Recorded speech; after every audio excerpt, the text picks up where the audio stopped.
Escolha de gosto, Rafael Mons, take 1. Nossa literatura de horror é horrível.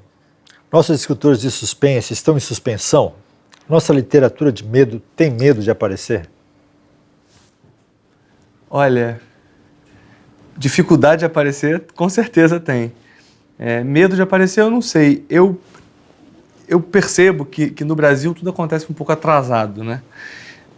Então, quando se fala em literatura, você tem autores contemporâneos que querem fazer uma literatura de vanguarda, né? negando o que não se tem. Por exemplo, eu tenho razoável crítica a autores que eu vejo que fazem sátiras de romance policial no Brasil. Eu brinco que é chutar cachorro morto, né? Você não tem uma literatura policial brasileira, você não tem uma literatura de terror brasileira. E, na verdade, em vez de apontar culpados, eu acho que mais interessante é avaliar o cenário, né? Você tem uma produção que é feita, em geral, de maneira underground, até por muitos anos.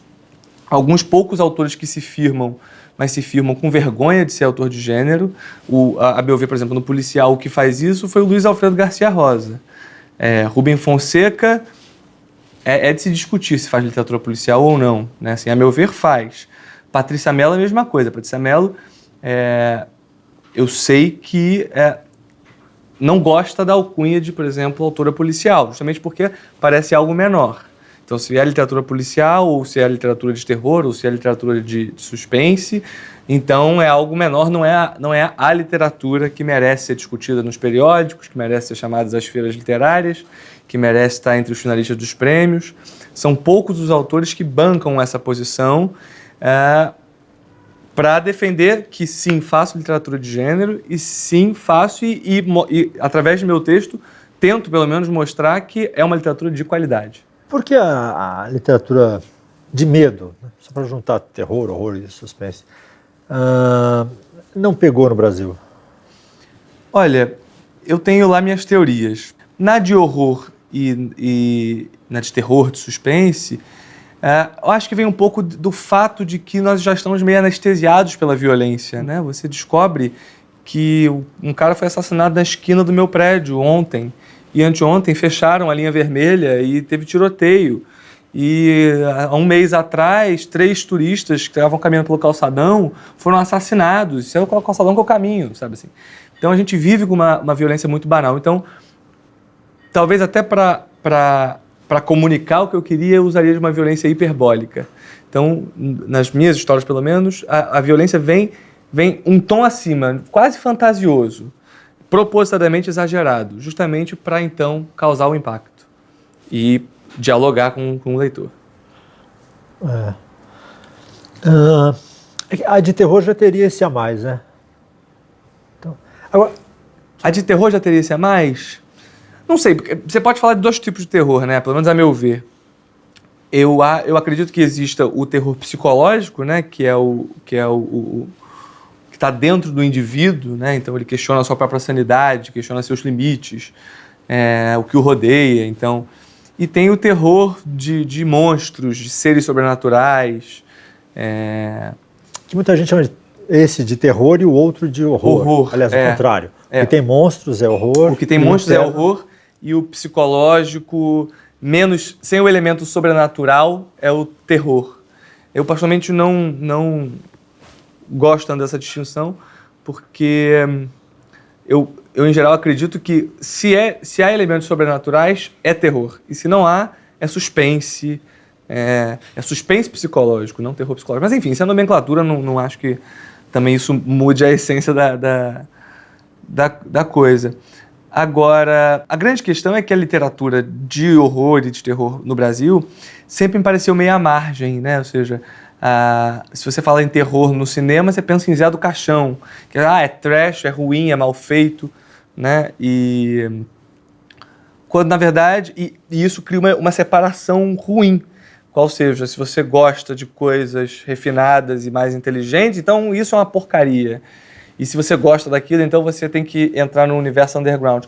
O que faltava, e ainda falta, pelo menos em grande quantidade de autores e de cineastas e tudo mais, é um encontro desses universos, né? Ou seja, Eu acho que existe a literatura popular e a alta literatura dos prêmios e tal, mas o que eu acho que é mais interessante é que haja uma mistura desses dois, ou seja, o autor que escreve com qualidade literária, que tem estilo, que pensa na linguagem, pensa nos personagens, mas ao mesmo tempo acessa um grande público, né? Ou seja, lá fora isso é tão comum, é óbvio, você tem o Dan Brown ou o James Patterson que vendem milhões de cópias e, a meu ver, pecam pela qualidade. Ou seja, não são autores que eu gosto especificamente. Mas você tem autores como Ian McEwan ou Helena Ferrante, que vendem uma boa quantidade, bilhões de exemplares, e ao mesmo tempo são prestigiados pela crítica. E eu acho que falta para a literatura de gênero ocupar esse espaço no Brasil. Por que alguém procura na ficção sentimentos que são desagradáveis na vida? Será que o horror de mentira ajuda a suportar o horror real? Uma coisa assim? Eu acredito que a literatura cumpre a função, a boa literatura cumpre a função de apresentar uma espécie de verdade. Qualquer literatura, não é de gênero necessariamente. A verdade do autor mostrando como você viveria determinadas situações. Então, por exemplo, mesmo que eu nunca tenha sido uma garota na sociedade inglesa, eu, por ter lido Reparação, do Ian McEwan, eu sei e enxerguei a guerra sob a ótica dessa menina, enxerguei o que é o amadurecimento sob a ótica dessa menina. Então eu vivi experiências que não fazem parte do meu arsenal de vivências pelos fatos da minha vida, né? Ou seja, eu tive a oportunidade de pensar como um outro, de me colocar na situação de um outro. De algum modo, é esse o grande atrativo da literatura policial e de terror e de suspense, porque ela te coloca em situações que, se tudo der certo, você não vai viver na vida real, mas você sabe como é que é a reação, porque você tem esse material de tudo que já foi escrito nesse tipo de situação. Então você sente a adrenalina de estar nessa situação, mas sem o risco de se dar mal no final das contas. Então eu acho que esse é um grande atrativo desse tipo de literatura, né? Você ter a tensão, você ter o medo, mas sem o risco e as consequências que, em geral, situações de tensão e de medo trazem no pacote. E a literatura de ficção científica, por exemplo, é muito boa para investigar o mundo, inventar uma sociedade, bota uma lente de aumento em alguma coisa, né? E aí, essa literatura de medo, né? O que ela serve mais para mostrar? Eu acho que nos ajuda a conhecer a nós mesmos, assim, e de uma maneira talvez mais ilustrativa, porque você coloca uma história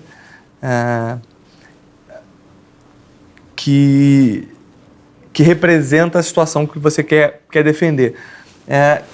Não sei se é chato usar como exemplo o meu próprio trabalho, mas é o que eu posso dizer, porque foi o que eu pensei na hora de criar. Mas, por exemplo, eu queria, no meu último romance, chamado Jantar Secreto, me questionar por que nós comemos carne.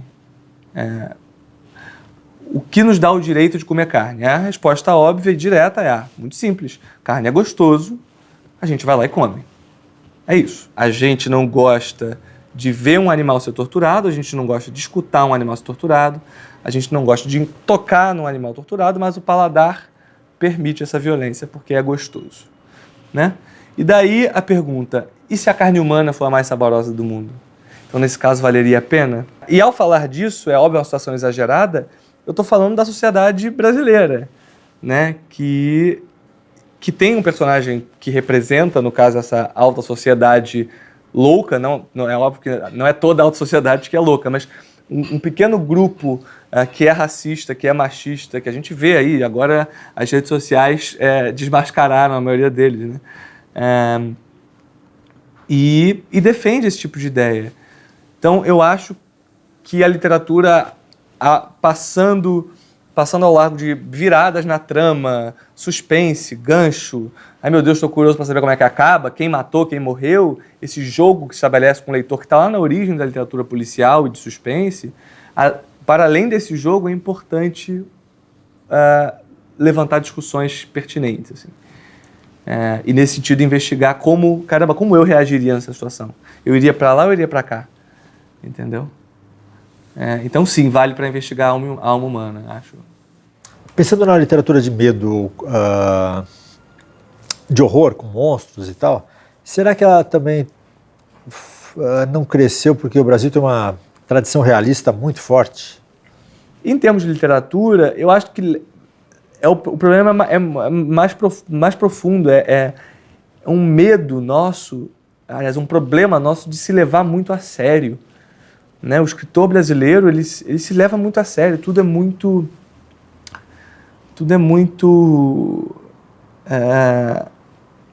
pejorativo. Se você faz uma coisa um pouco fora do que se espera, você já é um escritor menor, você já é ruim, já não presta, tá tentando fazer rir de uma maneira boba, tá tentando fazer ter medo de uma maneira boba. Ou seja, a gente não tem um imaginário que permite o exagero, né? Que permite a hipérbole. Se você pegar um Chuck Palahniuk, por exemplo, um autor norte-americano que eu adoro, ele no Brasil ele seria um autor polemista bobo, chato, que só quer causar, sabe? Quando eu acho que é justamente o contrário, a gente não tem que se levar a sério. É bom não se levar a sério, é bom rir da própria desgraça. É bom fazer o personagem rir da sua própria desgraça. Da desgraça de ser brasileiro, de ter o Temer na presidência, tantas desgraças que a gente tem aí. Enfim, acho que é isso.